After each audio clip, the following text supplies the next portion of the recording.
left and right 그게 누구든지 make a move left and right Human body, only calling, yeah, yeah. Are you ready? Yeah, yeah. Okay, let's go. Assalamualaikum warahmatullahi wabarakatuh. Hai teman-teman semua, perkenalkan saya Anita, mahasiswa Tadris Bahasa Indonesia semester 7 YIN Syekh Nurjati Cirebon dengan nomor induk mahasiswa 1908110027.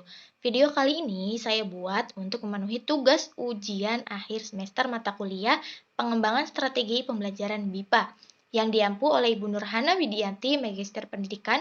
Terdapat 4 pertanyaan dan akan saya jawab melalui penjelasan berikut ini. Simak penjelasannya. 1. Alasan tertarik mempelajari BIPA. Pertanyaan pertama. Alasan tertarik mempelajari BIPA. Nah, alasan saya tertarik mempelajari BIPA karena pada awalnya rasa keingintahuan tentang BIPA dan karena BIPA itu sendiri pembelajarnya orang asing ya. Selain itu, jumlah orang asing yang datang ke Indonesia cukup banyak dan pastinya penting untuk mempelajari bahasa Indonesia. Terlepas dari kebutuhan pendidikan, bisnis, akademik, pariwisata, industri, atau yang lainnya. Nah, dari artikel yang pernah saya baca di unpad.ac.id, bahasa Indonesia telah dipelajari oleh sedikitnya 72 negara di dunia.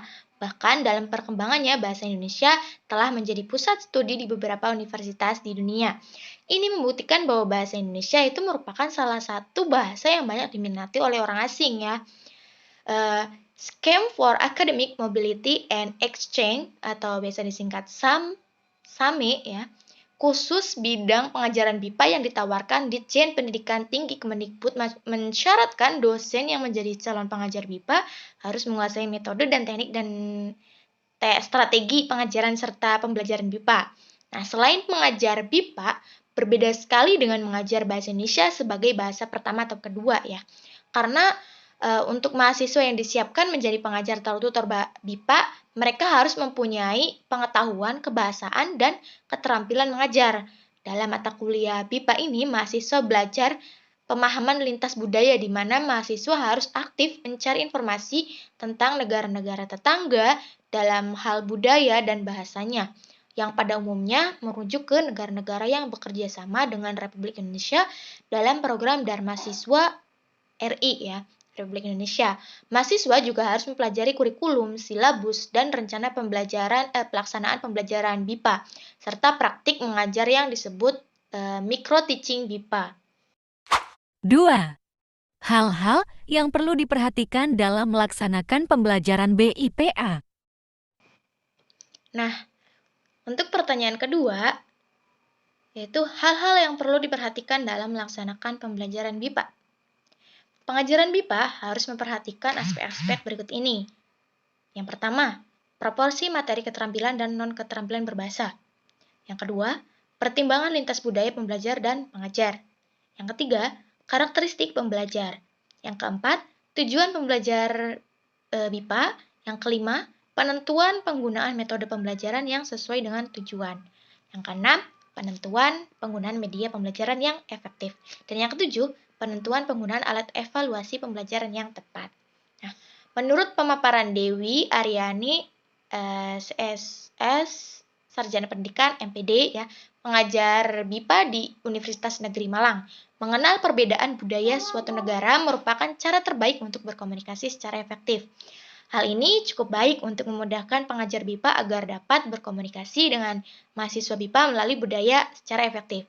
Pengajar BIPA perlu memahami lintas budaya dengan tujuan menyadarkan kita bahwa perilaku semua orang atau bangsa dipengaruhi oleh budayanya. Membuat hubungan dan komunikasi dengan bangsa lain tidak hanya bergantung pada pribadi kita, melainkan juga pada budaya kita, tutur Ibu Dewi. Nah, contoh integrasi budaya dalam pembelajaran BIPA yaitu pengenalan makanan khas, praktik bermain drama, kita ajak mahasiswa ke kantin, kampus, dan mengenalkan makanan khas Cirebon.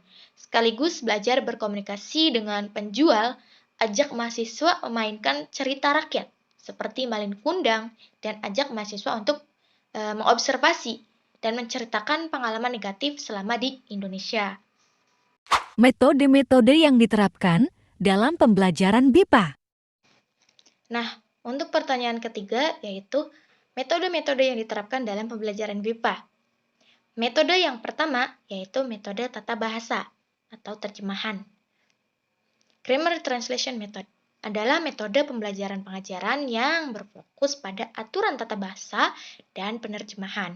Metode ini tepat digunakan untuk BIPA pemula karena menekankan pada keterampilan membaca dan menulis.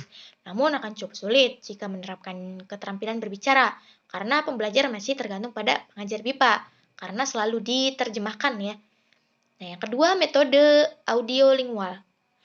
Oral functional skill merupakan metode yang menitik beratkan pada pelatihan struktur dan bentuk kalimat dengan kemampuan mendengar dan berbicara, listening, speaking, sebelum bisa membaca dan menulis, reading, and writing. Yang ketiga, metode response, fisik total, atau total physical response. Adalah metode ini digunakan untuk merangsang siswa atau pembelajar bahasa asing untuk mengingat kosakata melalui rangsangan gerakan. Metode ini mempunyai prinsip belajar melalui gerakan tubuh. Nah, metode yang keempat yaitu metode langsung. Metode yang memprioritaskan kepada keterampilan berbicara tetapi tidak juga menyampingkan keterampilan menyimak, membaca, dan menulis. Bersifat komunikatif, yaitu siswa dan guru terlibat langsung dalam proses pembelajaran. Metode yang kelima, metode cara diam atau metode diam. Metode ini mempercayai kepada pembelajar dengan sumber-sumber informasi yang ada. Seringkali pengajar hanya memberikan alat peraga saja. Contohnya, dalam membedakan warna, pengajar hanya memberikan alat peraga berupa balok kayu dengan ukuran dan warna yang berbeda. Dan nantinya mereka yang akan menyimpulkannya sendiri. Nah, metode yang keenam, metode pembelajaran komunitas. Ini berlangsung dengan cara berdiskusi ya sesama pembelajar BIPA. Kemudian mereka mengerjakan tugas yang diberikan pengajar. Namun pengajar tidak hanya memperhatikan inteligensi siswa, juga memiliki pemahaman tentang relasi antar siswa, perasaan reaksi fisik, reaksi perlindungan naluriah, dan keinginan untuk belajar dalam komunitas bahasa karena menggunakan pendekatan konseling humanisme. Metode yang ketujuh yaitu metode sugestopedia. Metode sugestopedia merupakan metode pembelajaran yang memberikan sugesti lewat lagu untuk merangsang imajinasi siswa. Di sini pengajar dapat menggunakan media berupa audiovisual ya.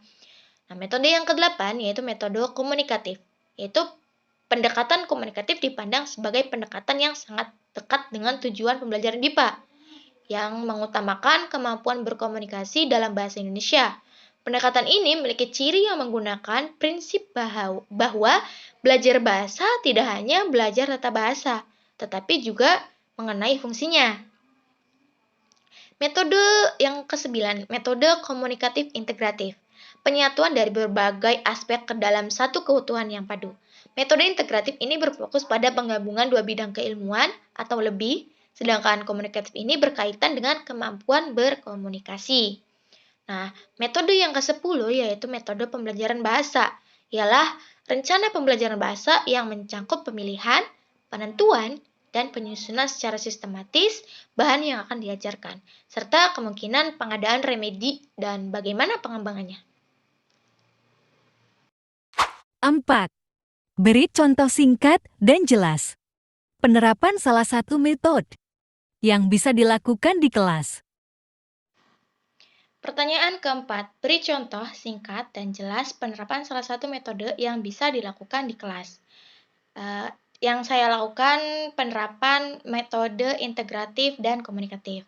Misalnya hobi ya, tujuan pembelajarannya yaitu pelajar mampu mengetahui jenis-jenis hobi dalam bahasa Indonesia. Yang kedua, pelajar mampu menyatakan hobinya. Yang ketiga, pelajar mampu melakukan percakapan untuk menanyakan hobi. Yang keempat, pelajar mampu menanyakan hobi. Yang kelima, pelajar mampu menulis hobi dalam bentuk deskripsi. atau yang lainnya. Nah, langkah-langkahnya yang pertama, materi ajar disajikan dalam bentuk percakapan atau dialog yang dalam proses pembelajar mengajarnya mencakup 4 kemahiran bahasa, yakni menyimak, membaca, menulis, dan berbicara. Yang kedua, percakapan sebagai materi ajar bisa dimulai dengan membaca, seperti yang disarankan oleh Nunan tahun 1990, yaitu guru memberi contoh dengan membaca seluruh percakapan dan pembelajar mendengarkan, menyimak, dan dengan seksama. Contoh percakapannya bisa kalian lihat ya. Hai Doni, apa hobi kamu? Doni, hai Sinta, hobiku adalah bermain bola. Sinta, wah, apa yang kamu sukai dari bermain bola? Doni, saya bermain bola setiap hari Minggu dan itu membuat tubuh saya sehat dan membuat hati senang. Sinta, oh begitu. Nah, setelah itu pembelajar diminta untuk bermain peran secara bergantian dengan sesama temannya. Nah, untuk mengembangkan kosakata, pembelajar diminta untuk mengganti kata kunci dengan kata-kata lain dengan memperhatikan unsur tata bahasa, mencakup penjelasan struktur dan pelatihan pola struktur. Selanjutnya, bentuk materi pelatihan dapat disajikan dalam bentuk substitusi, pencocokan jawaban, pertanyaan, dan lain-lain. Untuk kegiatan menulis, pembelajar diberi tugas untuk menyusun kata-kata yang diacak menjadi sebuah kalimat atau berkomunikasi secara tertulis melalui kertas dan pena dengan teman penutur asli yang telah diberi tugas untuk membantu pembelajar. Baik, mungkin itu saja yang dapat saya sampaikan. Terima kasih teman-teman semua yang sudah menyimak penjelasan dari saya. Kurang dan lebihnya saya mohon maaf. Wabillahi taufiq wal hidayah. Wassalamualaikum warahmatullahi wabarakatuh. 우리 잘해 합격 끝나면 회사 갈래 지금 바로 또 갈게 제발 보내